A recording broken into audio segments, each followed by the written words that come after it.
Em nome do Pai, e do Filho, e do Espírito Santo. Amém. Queridos irmãos e irmãs, sejam muito bem-vindos hoje para o 37º dia da nossa quaresma. Hoje é quinta-feira, um dia dedicado à Eucaristia. Hoje nós vamos meditar o texto mais antigo da Bíblia, que fala sobre a Eucaristia. Então, enquanto nós nos preparamos para a leitura, para a nossa reflexão, você pode abrir a sua Bíblia na primeira carta aos Coríntios, 1 Coríntios, capítulo 11, dos versículos de 17 a 34. 1 Coríntios, capítulo 11, versículos 17 a 34. Pai nosso que estais no céu, santificado seja o vosso nome. Venha a nós o vosso reino, seja feita a vossa vontade, assim na terra como no céu. O pão nosso de cada dia nos dai hoje. Perdoai-nos as nossas ofensas, assim como nós perdoamos a quem nos tem ofendido. E não nos deixeis cair em tentação, mas livrai-nos do mal. Amém. Ave Maria, cheia de graça, o Senhor é convosco. Bendita sois vós entre as mulheres, e bendito é o fruto do vosso ventre, Jesus. Santa Maria, Mãe de Deus, rogai por nós, pecadores, agora e na hora de nossa morte. Amém. Glória ao Pai, ao Filho e ao Espírito Santo, como era no princípio, agora e sempre. Amém. Queridos irmãos e irmãs, sejam muito bem-vindos hoje para o 37º dia. No dia de hoje, o tema é meditação sobre a Eucaristia. E aí no final, o Padre vai dizer o que será a nossa penitência. Meditação sobre a Eucaristia. E o texto de hoje também é um texto relativamente longo, é o texto mais antigo que nós temos na Bíblia, mais antigo ainda do que os textos que foram escritos no Evangelho, que fala sobre a Eucaristia. É um texto que está na primeira carta de São Paulo aos Coríntios, no capítulo 11, versículo 17 a 34. Então vamos ver ali o que São Paulo falava sobre a Eucaristia. Esta é a maneira que os primeiros cristãos compreendiam a Eucaristia. Você vai ver, para eles a Eucaristia é um símbolo ou é o corpo de Cristo? Eles celebravam a Eucaristia ou já tinham esquecido aquilo que havia acontecido na última ceia? Então é um texto aqui que ele narra algo que aconteceu há mais ou menos 20 anos depois da morte de Cristo. Então nós vamos ver, aqui o Padre já antecipa a reflexão, como que estava enraizado no coração e na memória daqueles seguidores de Cristo, dos apóstolos, aquilo que havia sido instituído na última ceia, que é o sacrifício de Cristo na cruz. Então olha que belíssimo é o texto. Ao recordar-vos estas coisas, existe algo que não louvo. Vossas reuniões trazem mais prejuízo que benefício. Em primeiro lugar, ouvi que, quando vos reunis em assembleia, há divisões entre vós. E em parte acredito, pois é inegável que haja divisões entre vós, a fim de que se mostre quais dentre vós são autênticos. Veja, é bom que haja divisões, é natural, porque é nas divisões que a gente vê quem é autêntico e quem é falso. E assim acontece quando vos reunis, não comeis a ceia do Senhor. Pois uns se antecipam para consumir a própria ceia, enquanto um passa fome, o outro se embebece. Não tendes casas para comer e beber? Desprezais a Assembleia de Deus, envergonhais os que não têm? Que posso dizer-vos? Vou louvar-vos? Nisto não vos louvo, pois eu recebi do Senhor o que vos transmiti. Então até aqui o texto estava dizendo tinham pessoas que iam para a ceia, e parece que a Eucaristia era celebrada também como um momento das pessoas se encontrarem, e elas recebiam mais do que a Eucaristia, possivelmente ali depois da ceia. Elas traziam e faziam também um momento de refeição em comunidade. Mas aqui nós percebemos também nesse texto que estava se perdendo aquilo que era o essencial da Eucaristia. Então vem São Paulo e coloca as coisas no lugar. Ele vem e esclarece aquilo que é o sentido da Eucaristia. Ele diz assim: pois o que eu recebi do Senhor vos transmito. O Senhor, na última ceia, em que era entregue, tomou o pão, dando graças o partiu e disse: isto é o meu corpo, que será entregue por vós. Fazei isto em memória de mim.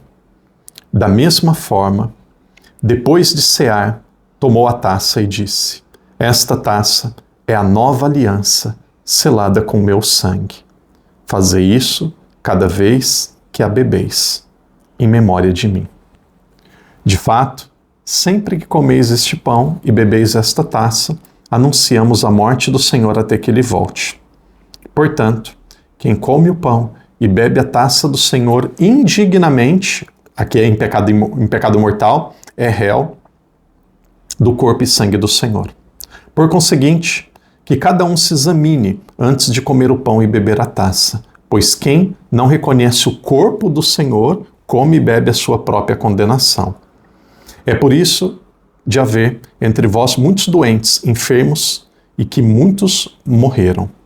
Se nos examinássemos, não seríamos julgados.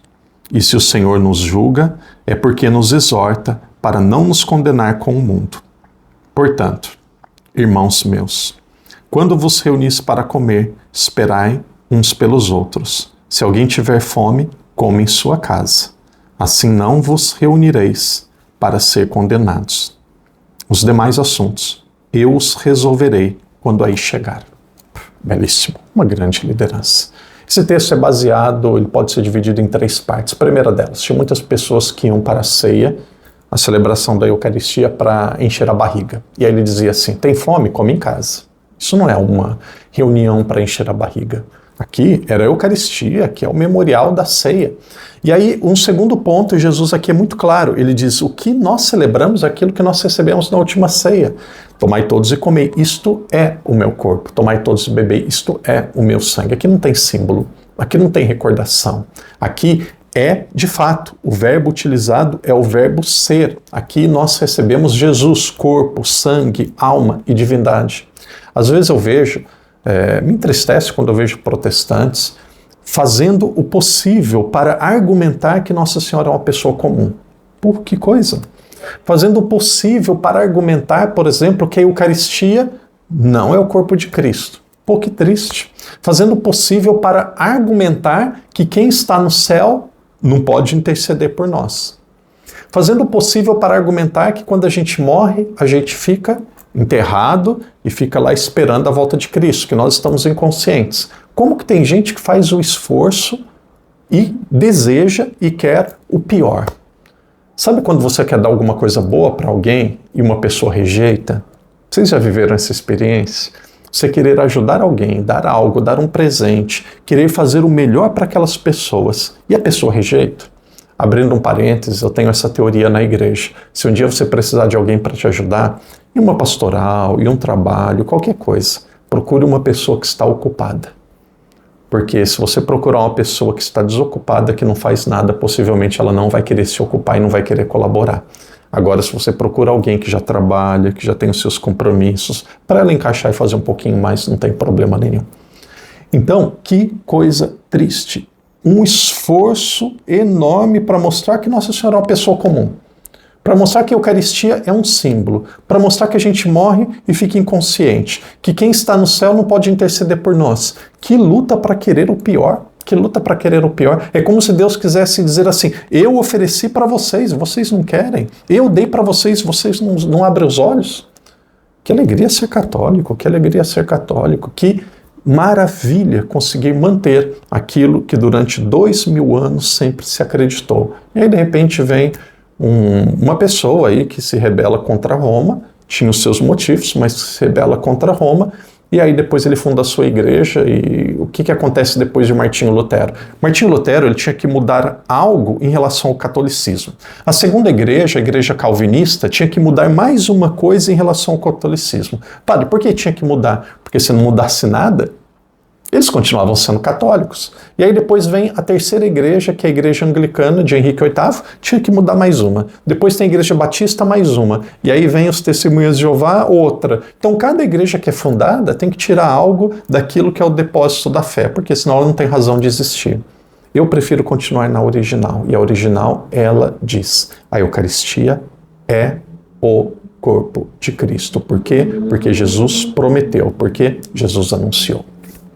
Penitência de hoje vai precisar aqui pelo menos uns 10 minutos. Muito simples, e quem está cumprindo as penitências está sendo formado de uma forma católica e cristã para ser de fato um verdadeiro discípulo de Jesus. Você vai pegar a sua Bíblia, vai abrir no capítulo 6 do Evangelho de São João e vai meditar durante o seu dia.